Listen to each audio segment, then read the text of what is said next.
Here's our first presentation, World of Warcraft, What's Next?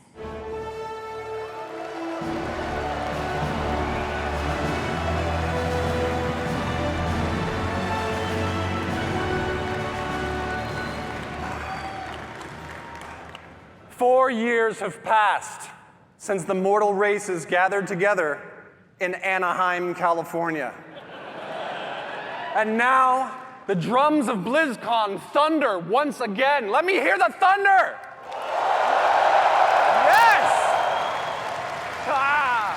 Oh, thank you. Thank you for being here with us today. Hello, everyone, and welcome to the World of Warcraft What's Next panel. My name is Taryn Gregory, and as you may have heard, thank you. As you may have heard from Chris during the opening ceremonies, we are at the dawn of a new era of Warcraft. The World Soul Saga, a story that will play out over the next 3 expansions and will take us on an adventure in World of Warcraft like we've never experienced before. This saga kicks off with the War Within. In this first chapter, our heroes will be called on an expedition to the subterranean depths of Azeroth, revealing a new world full of mystery, wonder, and darkness. There we will confront the shadows below and face new challenges on the battlefield as well as in ourselves. So what is next? During this section, I'll share an overview of the story of the War Within, and then next you'll hear from Maria Hamilton, who will speak to zones and cultures, and then wrapping up with Morgan Day, who will talk about dungeons, the raid, and our new systems. Let's dig in. In our cinematic reveal, did you guys enjoy the cinematic? Woo. Big shout out to the cinematic team for their work on that. It's just incredible work. We witnessed as Thrall found Anduin Wrynn, who has been wandering alone for the last few years, grappling and lost in his own thoughts and dealing with the experience that he's been through, as many of you may have remembered. Throughout this and our features trailer, we learned 2 very important developments, starting with these visions. Thrall spoke of a vision calling out from the heart of the world, like a voice from a dream. This radiant song will compel our heroes to investigate its origins, and while at the same time, a darkness has been gathering. Even as the heroes adventured on the Dragon Isles, and in the War Within, the mysterious harbinger that Iridikron spoke of will reveal themselves. xal'atath has returned.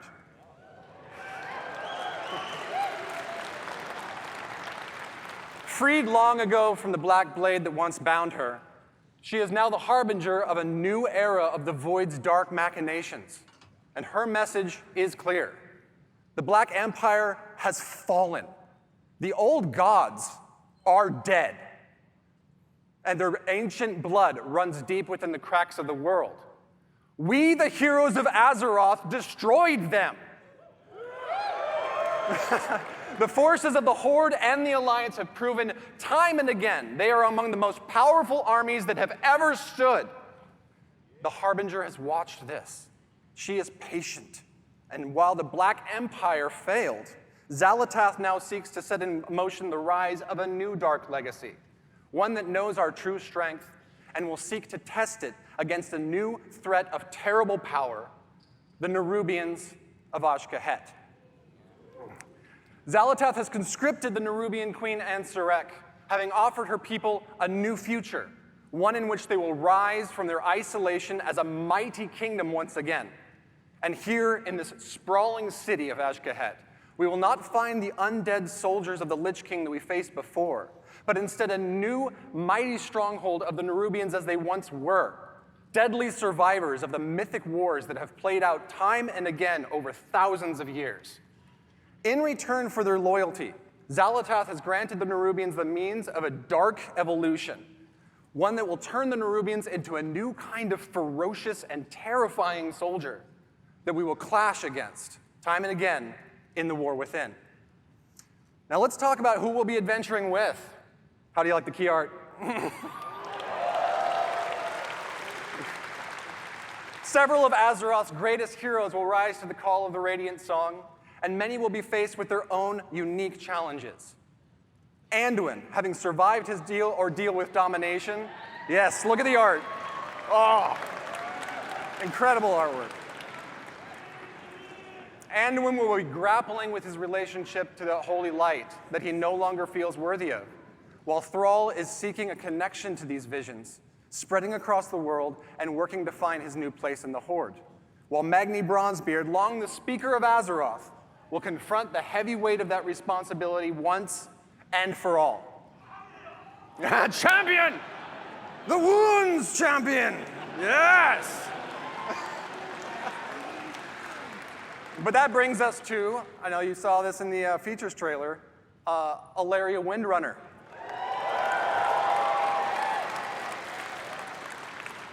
Alaria's journey will be central to the events of the themes of the War Within, as she, a Void Hunter, will use all of her prowess to hunt down the Harbinger while being torn between her own nature and the maddening call of the Void to which she is attuned.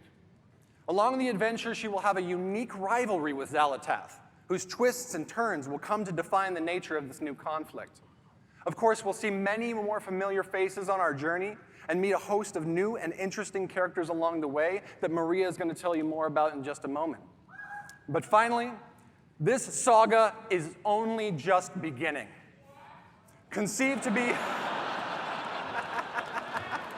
Yes! Conceived to be an epic worthy of the first 20 years of World of Warcraft, the World Soul Saga aims to redefine the storytelling in our expansion set and strike boldly at the core themes that define Warcraft. The might of heroes, the responsibility of that power, the pursuit of justice. Got to do my best Mets in there. Justice! And the importance of finding common ground as well as ourselves amidst adversity. Up next, may I introduce Maria Hamilton, who will be sharing more about our zones and cultures in the War Within. Thank you so much.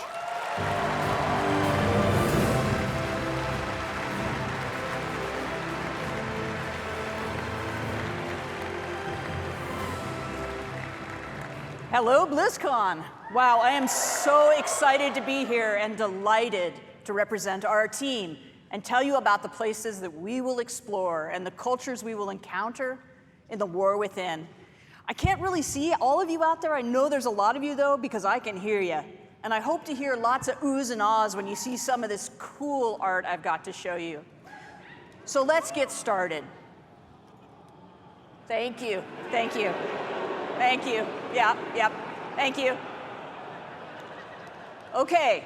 As Taryn mentioned earlier, we'll be called by the Radiant Song, dreamlike visions that come from the heart of the Azeroth. This summons is going to lead us to the subcontinent of Khazalgar, a place long forgotten. It's only through recent explorations in Uldaman that we've discovered a Watcher report concerning a contingent of Earthen that was sent to this place long, long ago to investigate a fissure in the sector. What exactly that means, we don't really know, but we can probably speculate. So first, let's talk about the Earthen. Ooh, there you go. There you go. All right, we have met Titan-forged Earthen before, of course, in Ulduar and other places. But this society of Earthen has been isolated within Khazalgar for a really long time and have developed their own manners and customs. Now, visually, these Earthen are a bit larger in stature, and they're noticeably blinged out. They've got gems all over them, bedazzled, blinged out, you know, that kind of thing, right? But philosophically, they are guided by the Edicts of the Titans, a set of codified orders, duties, and expectations that provide instructions for the core functions of their society. You know, Titans, order, all that, right? But the Titans have been absent for eons, and the Earthen are no longer united in their adherence to these edicts. They now exist as three groups that are estranged from each other. The Oathsworn, as their name suggests, still uphold the edicts faithfully and believe everyone else is doing it wrong.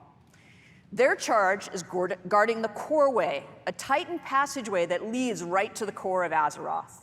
They're primarily the city dwellers. They live conveniently near the object of their responsibility, that Core Way. Now, the Unbound, in contrast, have abandoned the edicts, and they are considered scandalously rebellious by the Oathsworn. Their original responsibility was providing the materials to keep the Titan installation supplied. And they're primarily rural. They're living in and around the quarries and the mines where natural resources can be acquired. They rarely interact with the city dwellers. They feel neglected and ignored because they have a different opinion on how they should live. Now, the machine speakers have strayed from the edicts in practice, but not with respect to their overall obligation to keep the Titan works functioning. They've had extremely limited contact with the surface dwellers, and they express no little disdain for those who just don't understand the great machines. Their homes are built around vast industrial projects under the surface that allow them to perform their functions in accordance with edicts, more or less. These different perspectives among the Earthen and their variable adherence to the Titan's edicts has weakened the society as originally structured. And that's not good, of course, but a much more serious problem is their steadily dwindling numbers. For reasons that I'm not going to get into here and now, New Earthen can't exist until we help them out by doing some things and unite the Earthen society once more. Happily, as a result of our actions, the Earthen will eventually be unlocked as an allied race. Yeah, like sweet, don't they? Yeah.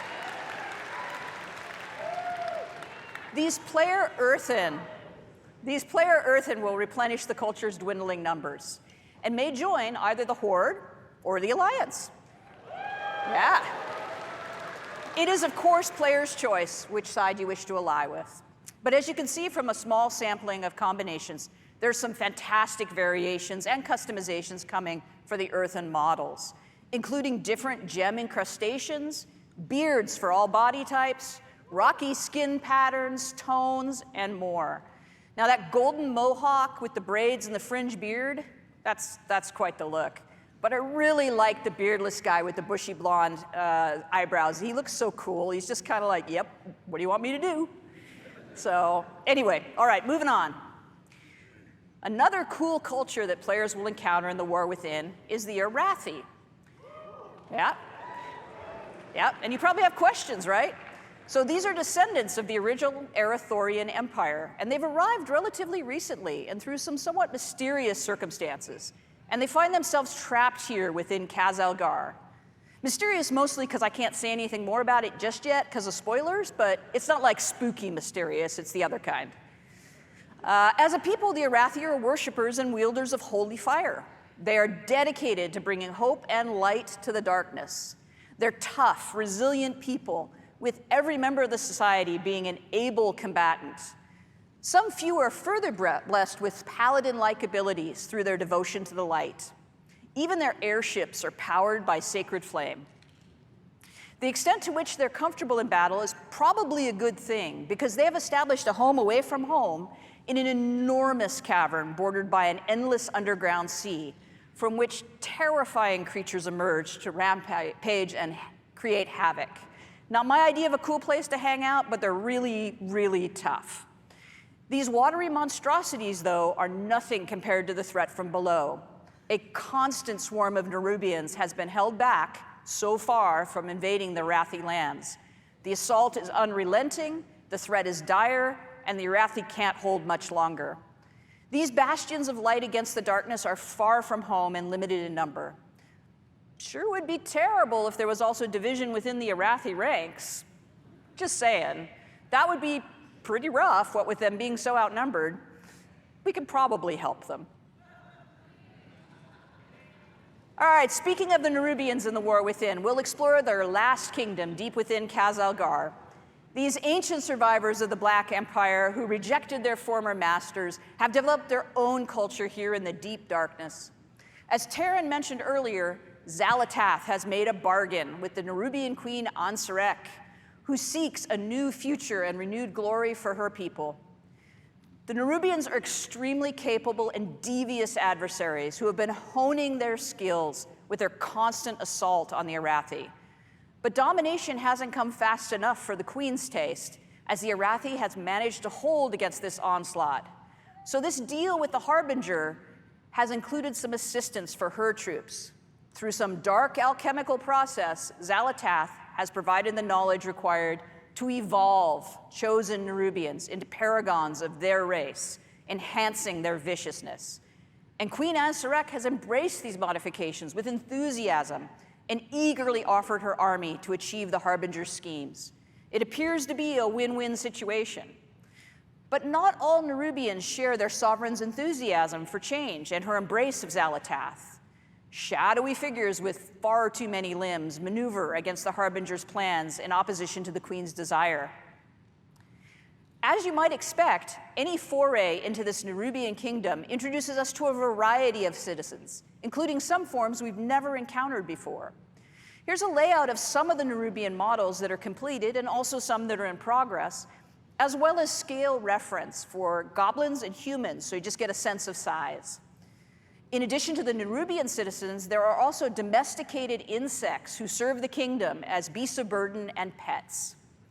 The team is hard at work building out the full range of carapaces, carapae, I don't know, whichever, skittering legs, grabby arms, piercing spiky bits, and creepy eyes for you to enjoy, I guess. All right, let's talk about our zones. The surface of Khazalgar is our first zone, called the Isle of Dorn. This is the home of the Earthen surface dwellers, as well as other native species of creatures. The fertile soil, flowering plant life, and generous waterways provide nourishment for animals in this untouched paradise. An important facet of Earthen society is Cinderbrew mead. This volatile substance is manufactured from molten honey, produced by enormous fiery bees. Their home groves are a remarkable sight, as the hearts of the trees themselves glow with lava-like fluid. Harvesting is always an exciting time, as the ferocious creatures are understandably protective of their hives. Now, the roosts at Storm Watch are wreathed with lightning and fierce winds. These wild elemental rooks may choose to serve a member of the Oathsworn, who, if so blessed, becomes a Storm Rider, one of the guardian warriors of the Earthen people. The Unbound deal with hostile creatures from time to time, but for their most part, the existence is relatively peaceful, fairly sort of peaceful. Their comfortable homes are often situated near the places where they once labored as adherents to the edicts. Those sites are now in disrepair, and in some cases, the lair of other creatures. Of course, the Isle of Dorn boasts a great walled city where the Oathsworn live and serve the edicts of the Titans. The city of Dornagal is the location of many important civic buildings, markets, traders, and crafters. And it's here that a traveler will find the expected amenities of a capital city, as well as the Titan Causeway, the defense of which is the Oathsworn's primary charge. Now, beneath the surface of the Isle of Dorn lies our second zone, the Ringing Deeps. As the name suggests, it is here that the Earthen are engaged in their work in accordance with the edicts. In these industrial areas of this cavernous space are huge, complicated machines, lava-heated foundries and forges, and waterworks, both to cool and to power huge machinery. Maintaining these Titan mechanisms and keeping everything running is both the responsibility and the passion of the machine speakers. The Earth has shifted too in places, revealing openings to the sky above to the Isle of Dorn. These cenotes bring light and water into areas once shrouded in darkness. Abundant greenery, flowers, and creatures that do not typically dwell in caverns may be found in these idyllic spots. It was really important to us as developers that we delivered the fantasy of the hard-working industry, but still had some break-up areas of natural beauty that don't feel like dark, constrained tunnels. Now, as the machine speaker population has dropped, they've had increasing difficulties with kobold incursions, and indeed the kobolds have taken over the mines, the work areas. They've even built a city of their own. Unexpectedly, the kobolds are actually becoming a force to be reckoned with under the aggressive actions of their leader, the Candle King. You knew it had to be a candle. No take candle. No take candle. With the passage of time, the Earthen have diminished both in number and in the knowledge required to perform the various routines to tune and repair the processes. The old ways have been forgotten, and new creative methods must be employed if the edicts are to be obeyed. So they're kind of making it up as they go along. From the Ringing Deeps, we descend further into Khazalgar to reach Hollowfall, a vast hollow area in the earth bordered by an endless underground sea. This tenuous foothold under the bright light of an enormous crystal has allowed the Arathi to survive, using their airships to travel to high plateaus and establish docks, light towers, villages, and even a priory. From their capital of Merildar, these trapped people strive to keep hope alive and spread the light while engaged in a near constant battle with the Nerubians at their borders.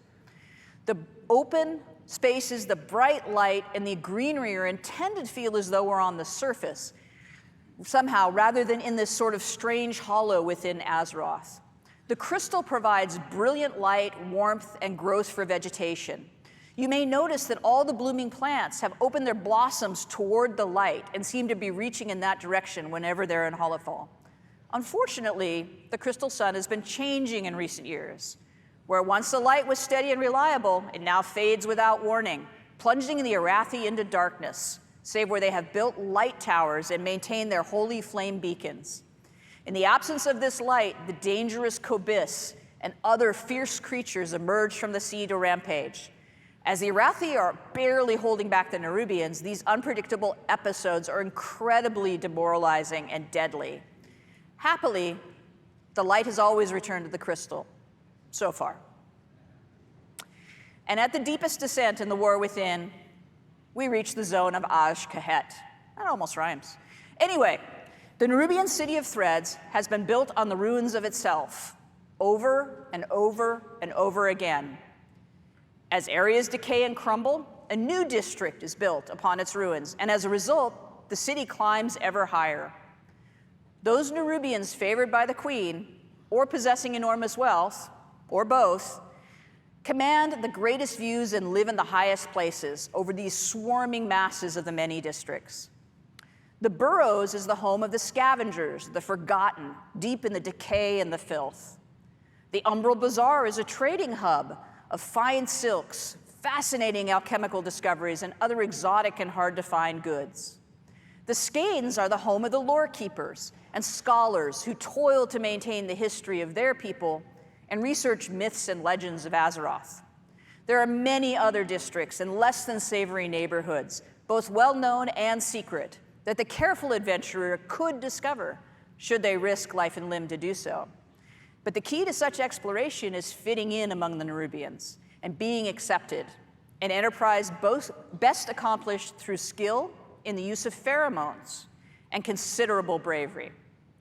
The zone of Azj-Kahet features areas of spectacular dark beauty that are inhabited by these creatures that have found a way to live among the Nerubians without being deemed a threat, found to be particularly tasty to consume, or just too much fun to torment. The mobilization of forces to assault the Arathi while also providing military might to achieve xal'atath's schemes has stirred up all sorts of inhabitants of the darkness. And deep within the city itself, the Nerubians are gathering an odd substance, the black blood of the old gods, for some unknown purpose. But I'm sure that's fine. And now I'd like to talk a little bit about our zone flow. As I mentioned, awesome, huh?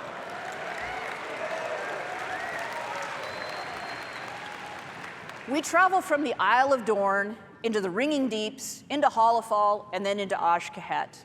In the War Within, all of our zones are connected all together using the airlock technology that we developed for Zarelek Cavern, allowing for this seamless descent from the Isle of Dorn all the way to Azj-Kahet.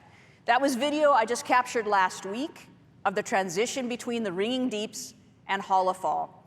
As you can see, we built for dynamic flight, and we were able to flow directly between the zones without the load screen. There is some seriously amazing swoopy goodness to be had moving across these zones and through these spaces. It feels so cool to burst out of a really tight area and into just a huge drop like that. It's so exhilarating. Now, this blobby map that I've got up here was an early attempt during development of our zone flow to try to figure out how we would stack these zones together and achieve the relationship between their geography and geometry that made sense and felt great to traverse. We ended up with something slightly different than this, but this is pretty representative to explain what the world builders were thinking about when they planned these spaces out. It was really important to our design that while 3 of the 4 zones are technically underground, they didn't feel that way, and that they were distinctly different from one another. We pursued that goal by introducing the natural cenotes in the ringing deeps and leaning into the fantasy of the classic underground foundry and industrial workspaces. So even in the zone that felt the tightest, there's places that look as though they're actually on the surface. And within Hollowfall, we created a massive hollow space in a cavern so vast it feels like an exterior, with a huge artificial sun in the form of a gigantic crystal.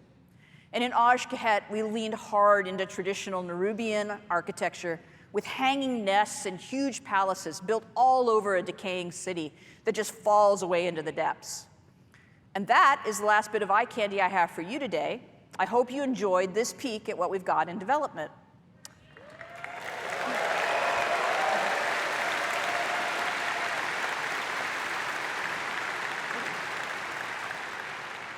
So now it's time for me to introduce you to Morgan Day, who's going to give you lots of information about dungeons, raids, and systems. Enjoy. Thanks very much. Bye.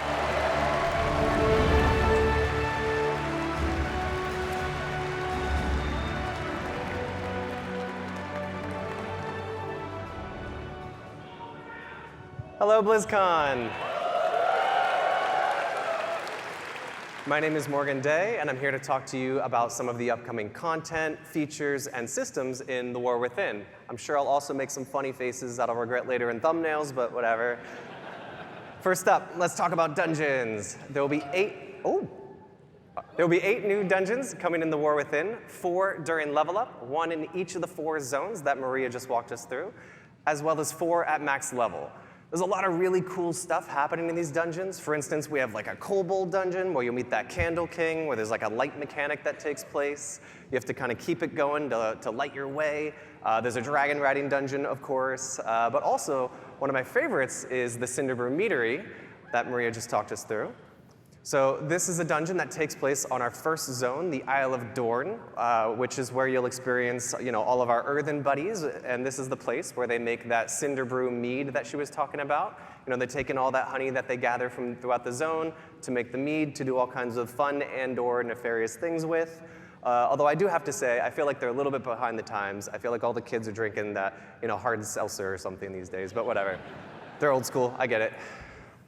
Next up, our raid, the Nerubian Palace. So this is an 8-boss raid that will take place in the zone of xal'atath.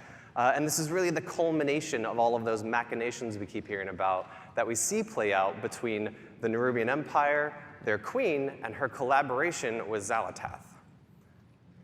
So for this next one, we don't normally show things this early, but I thought it'd be cool to share. On the left there, you can kind of see the top-down view of the raid. And on the right, it's more of like a side cutout. So we like to work on all of our dungeons and raids when they still look like this, as it's much easier to iterate while we're in 2D than it is to kind of change the zones around once we're in the game and it's all blocked out.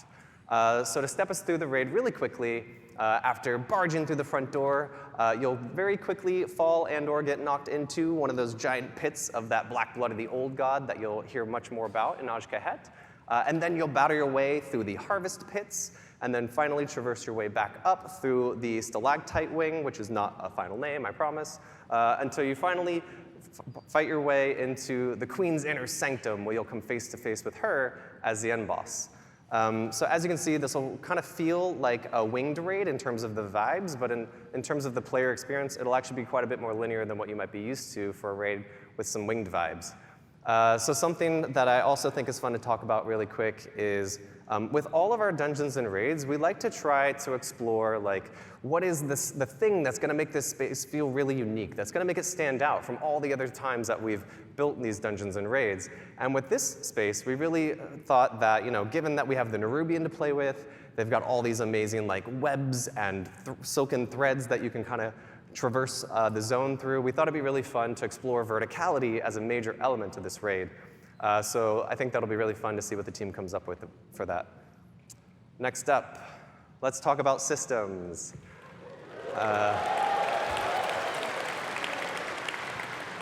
So I want to walk you through some of our features and systems at a really high level, but first I want to talk about some of the philosophies that are really guiding us to add these into the War Within.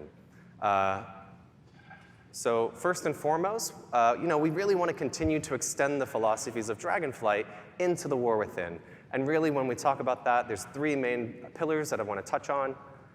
First, we really want to make sure that we're focusing on evergreen features. We want to make sure that we're making World of Warcraft better forever and not focusing on things that we know we're going to have to leave behind as we move into future expansions.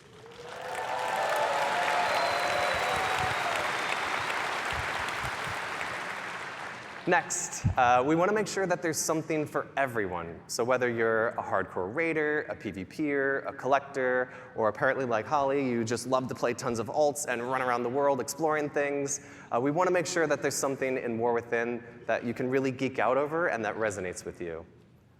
And finally, we want to make sure that we're continuing to build on our philosophy and build on our systems and content with people who play multiple characters in mind. We want to make sure Woo!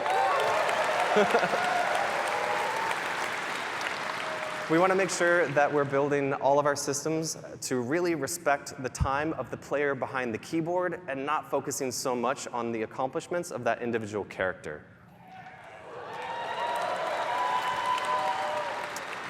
So let's talk about delves. Delves are a new feature that will be integrated into the outdoor world experience, where the fantasy of these is actually that you'll be joining the Dragonscale expedition in their search for lost treasures all across Khazalgar. So delves are an evergreen feature that is really integrated into that outdoor world experience. We want delves to be a new pillar of endgame content for those outdoor world explorers. We really view this as something like when we added world quests back in Legion, where they are going to be really integrated and transformative into that outdoor world, especially that endgame loop. So one of the main reasons I'm stoked about delves is that these will provide an opportunity for us to give seasonal content and rewards to those outdoor world explorers. So that means things like rewards that you're used to, like mounts, achievements, titles, but we'll also be adding an outdoor row to the Great Vault with War Within.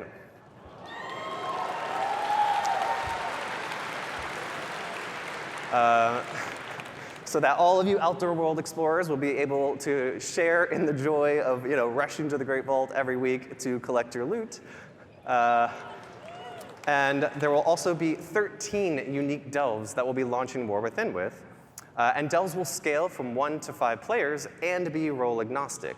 So that means if you want to play a delve solo, that's totally cool. If you want to go with you and your partner, that works as well. Or you can bring your whole dungeon group in, and the delve will scale based on your group size and your roles.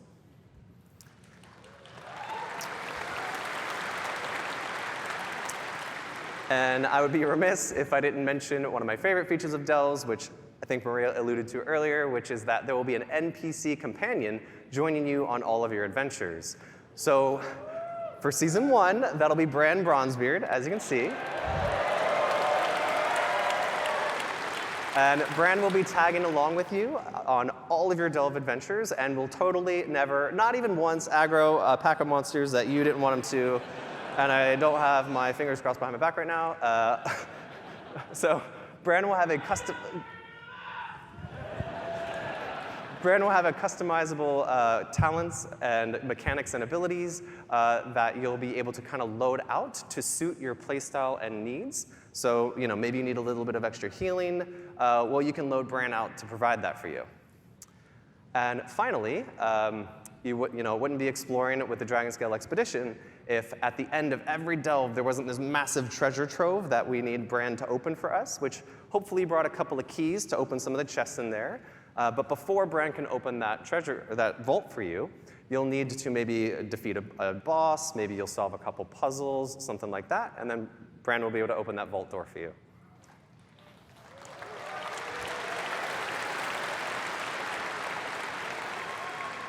Next up, let's talk about Warbands. It's happening!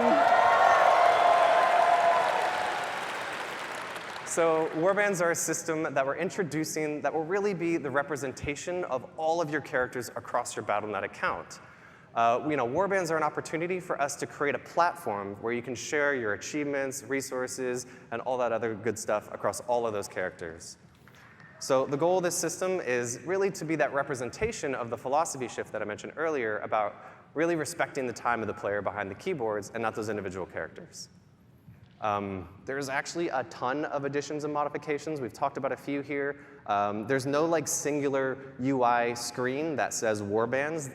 It's more of all these modifications and updates and features are kind of wearing a big coat that says Warbands on the back of it. It's how I kind of keep it straight in my head. But just to talk about a couple of those cool features, we'll actually be revisiting the transmog rules of how you acquire those appearances in the War Within. So for all of you who have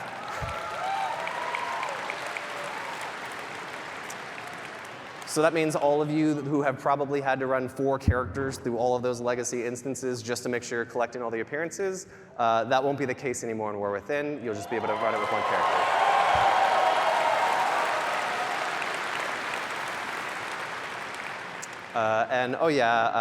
Holly mentioned this already, but this is obviously one that people are looking forward to. All of our reputations as well as renown in the War Within will be shared across your entire account.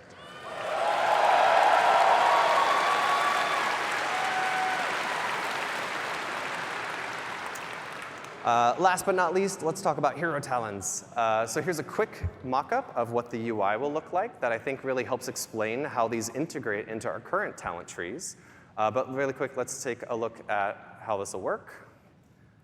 So there will be 3 new hero talent trees per class, and 2 will be available per specialization that you can freely choose and swap between. And also, this is another evergreen feature. This is a system that we think is going to provide a new vector of choice and customization for you and all of your classes, as well as create opportunities for us to really dig into some of those core class fantasies that are so amazing.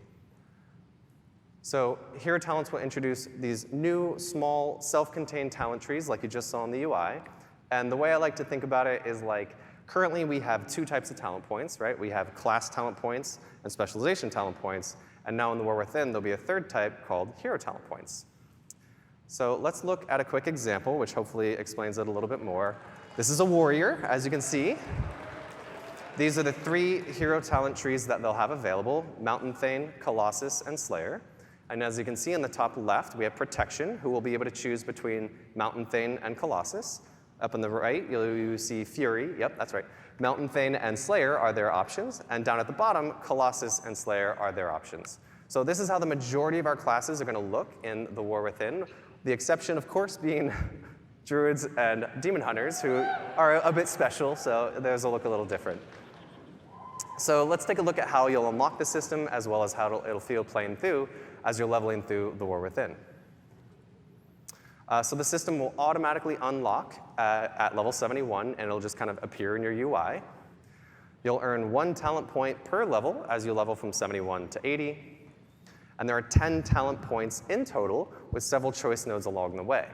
So I like to think of this as being similar to the Legion artifact, where as you were leveling and progressing, you were making some choices along the way, but ultimately you're going to unlock the whole tree. And also, I want to be very clear here. These are extremely low friction to swap between those choice nodes, as well as to swap between the different hero talent trees.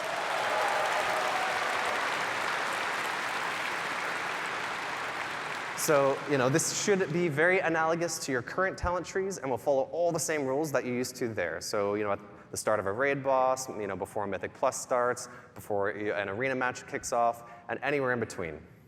And to wrap us up, I wanted to show off a really quick video of what hero talents look like in action. So this is a warrior, as you can see, popping avatar, jumping in. And this next one is that same warrior with the Mountain Thane talent tree. As you can see, Stormbolt hits multiple targets. There's a couple cool new V effects, and a lot of other cool stuff going on there as well. I heard some oohs. Ooh. Our effects artists will be happy. So that about wraps us up for our What's Next panel.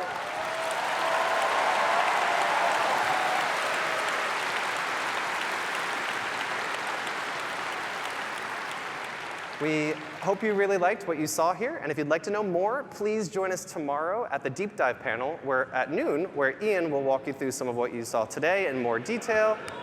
Woo, Ian! As well as a bunch of other cool new stuff in the War Within. So thank you all so much. I hope you have a great BlizzCon. Bye!